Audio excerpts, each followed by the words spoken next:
Ready to discover new music? Midwest Music Fest is heading back to La Crosse at 6 indoor venues, all located right downtown on November 3rd and 4th. With over 60 bands, you're sure to discover new music you'll love.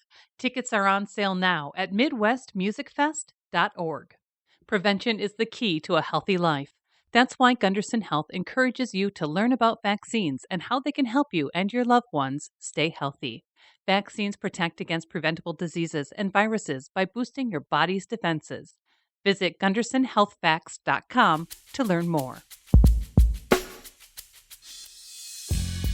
We recently had the pleasure of chatting with the remarkable bass virtuoso, Tim Powers. Our conversation delved into his journey in the world of bass playing, his musical influences, his extensive track record with various bands, his upcoming projects as a prolific musician, and the best ways to stay updated on his musical journey. Don't miss the chance to see Tim performing with Greg Hall and the Wrecking Ball at Midwest Music Fest. You can find more conversations at lacrosselocal.com. I'm Amy. And I'm Brent. And this is La Crosse Local.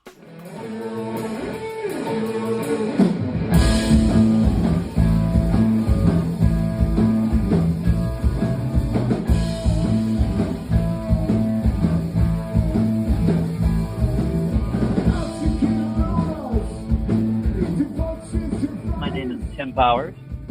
I was born in La Crosse, Wisconsin. And as far as getting into music, I would say that starting with my folks, they weren't very musically inclined, but we had a lot of music in the house. So my mom was really into the Beatles. I think the first album I ever listened to front to back was the Beatles' Rubber Soul. Huh. And then Elvis, I don't know if I said that, but then like Jim Croce, Buddy Holly, who is one of my favorite artists of all time, Waylon Willie, Charlie Rich. I mean, it was just kind of all over the place. But then, after that, my Uncle Bob really kind of set me on the path to music. I would used to go over to his house after school, like third, fourth grade, and he'd play me like Bob Dylan and CCR and the band, and I got hip to like Led Zeppelin and Cream. So that kind of really set me on the path to music, and I found heavy metal after that, and blues, and all sorts of different music. I listen to everything, but I don't really get deep into anybody's catalog except for, let's say, like Thin Lizzy, the Black Crowes, Judas Priest, Iron Maiden. Those bands I kind of get pretty deep in the catalog, but I listen to pretty much a little bit of everything, and whatever kind of strikes my fancy, I listen to and I love. So what led you to pick up the bass? Well, it kind of just, I don't know how it kind of started. I started actually playing guitar at age 8, but I kind of got bored with that. And when I got into high school and I got in the jazz band, I played guitar my freshman year, and I'm like, nah, I hate it.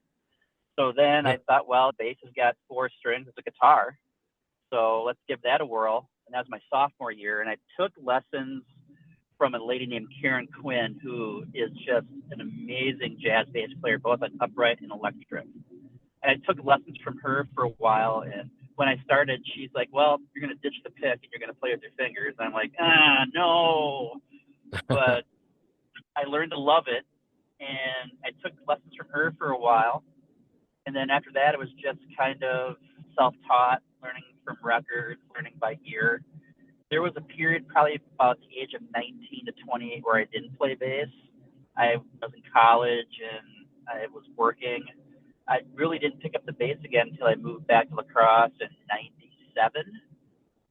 And then started hanging out at the Popcorn Tavern, meeting people, and I just started getting into bands at that point. So I was, in a way, kind of a late bloomer in kind of playing in bands and playing live. So I've seen you play in many different iteration of bands in the area. Can you actually name every single band you've ever been in? Heck no, but I can name a few. The first band I was in was a band called Jesus Chrysler. Nice. That was Ron Rose on guitar and Dave Armstrong on drums. That lasted for a few months. Then I was in another band with Dave Armstrong, and do not laugh at this name. It was called 300 Pound Cheek. and that had Paul Matujak on guitar on that one. That's where I first met Paulie, and Andy Glacier was on drums. I was in the band Liberty Gibbet for about 6 years.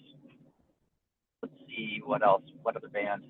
I was in a band called 11 Mile Climb with Scooter McCarty, who may or may not know is in the Weathered Pigs and Hillbilly Rocket Ship. I was in a band with him for a few years. We've been playing off and on for the past 20 years. And then after that, the Smoking Bandits, I joined them in late 07, early 08. And actually, I've been in that band ever since. Let's see who else. The White Iron Band, I played with those guys for about 3 years. Cheech got me into with those guys. Played in bands like Actual Size, Red Sky Warning. Currently, I play with the Kyle Renfro Band. I play with Greg Hall and the Wrecking Ball. The Bandits, whenever everybody has their schedules open. I'm also in a recording project called Co-Pilot, which features Casey Byrock from Porcupine, John Nygren, and Dave Stolson on drums. So speaking of that Porcupine relationship, didn't you, I mean, it sounds like you play with Casey and that group, Casey from Space Bike. Didn't you guys just jump up out of nowhere to do a Porcupine show at Midwest Music Fest a few years back? Yeah, what happened, of course, that was the infamous Midwest Music Fest where it was just a blizzard. And at the time I was teaching bass at Dave's Guitar Shop, and I told my students that day, just don't come in, man, just don't come in. So I just went there because I live like a minute from there, and I was trying out some pedals, and then Casey came in. He's like, hey. I'm like, hey, man. He's like, did you get my message? I'm like, I don't even have my phone on me. What's going on? Well, the guys in Porcupine can't make it, and would you want to play? And at that point, Co-Pilot had just started, and we had a few songs kind of worked up. I said, sure, let's do it. And we went over to Casey's house, and he lived in the alley behind Dave's Guitar Shop. Mm-hmm. So we went there and just rehearsed what we had. And we went and played the show. And people were like, well, how did you know all those Porcupine songs? And it's like, they weren't Porcupine songs. They were Co-Pilot songs, plus there were 2 songs or 3 songs that were old Space Bike songs, which was a thrill because it was a thrill for me because when I first moved back to town, you know, Space Bike was just like, they were it. I mean, Casey and Dave Reinders and Brian Busey, I thought they were cool. And I thought maybe one day I could hang out with those guys and we could be cool together. And all of a sudden I'm playing with Casey and it was like, shit, that's cool. Oops, I said shit, sorry. But yeah, to get to do a recording project with Casey, it's great. We get along super well, that whole band. Good vibes, good energy. Everybody is right around the same age. So we just go out there and just do our thing and just have fun. So I know you also, it seems like you're in a number of bands also playing Moon Tunes on all the kind of local festivals. You're in some iteration. But Midwest Music Fest is coming up. Who are you playing with and what can the people expect from that show? I'm playing with Greg Hall and the Wrecking Ball. If you've seen Cheech, you know that he's doing the country thing.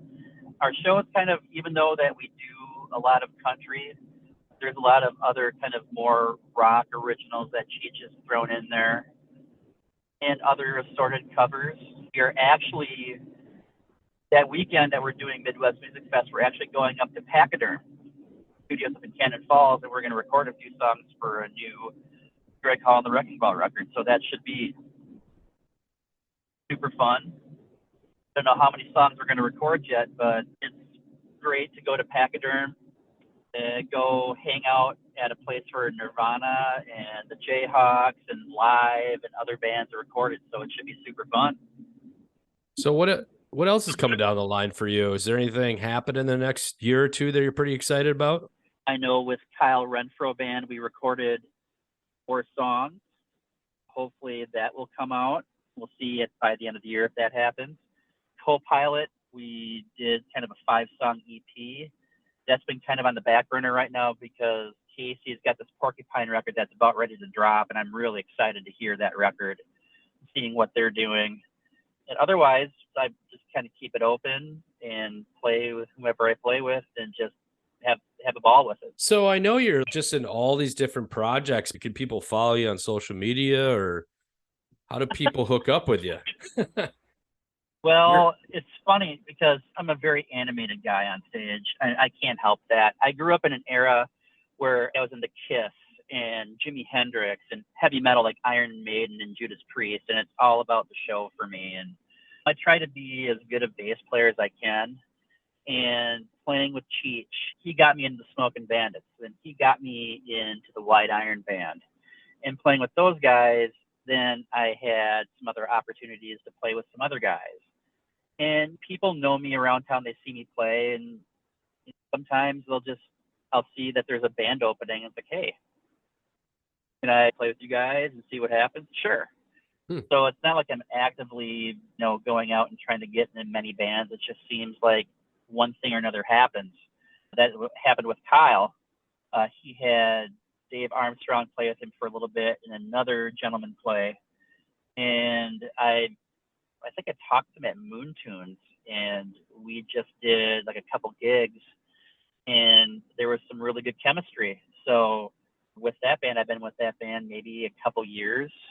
So if things fall into place, great. If not, hey, it's a good experience, and just kind of move on to the next thing.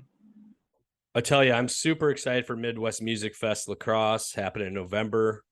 Can't wait to catch Greg Hall and the Wrecking Ball for that. Well, hopefully no snowstorm though.